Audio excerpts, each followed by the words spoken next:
कम हुई, उसी पैसे को बलूचिस्तान की एक अहम शाहरा की तामीर के लिए इस्तेमाल किया जा रहा है। अवाम ने हमारा फैसला खुशी से कबूल किया है। वज़ीर आज़म शहबाज शरीफ का इस्लामाबाद में तकरीब से खिताब।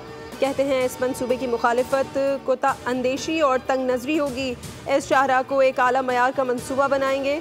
ये शहबाज स्पीड है, ना ही मोहसिन स्पीड, ये पाकिस्तान स्पीड है। मुस्तहकम मईशत मुश्तरका काविशों का नतीजा है। NFC में बलूचिस्तान का कोटा डबल कर दिया है। बलूचिस्तान का ट्रैक 2000 के करीब जाने निकल चुका। इस खूनी ट्रैक को हाईवे बनाने जा रहे हैं।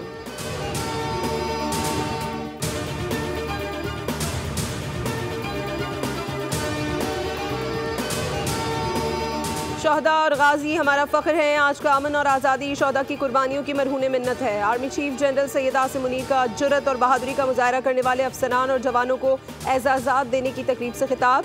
आर्मी चीफ ने सितारा इम्तियाज़ मिलिट्री और तमगा बसालत से नवाजा। शोहदा के ख़ानदानों के अज़्म और कुर्बानियों का भी एतराफ़ किया। कहा पाक फ़ौज और कानून नाफिज करने वाले इदारों का बेलौस अज़्म काबिल तारीफ़ है। आर्मी चीफ ने इंसदाद दहशत गर्दी की कार्रवाइयों में पाक फ़ौज और कानून नाफिज करने वाले इदारों को सराहा।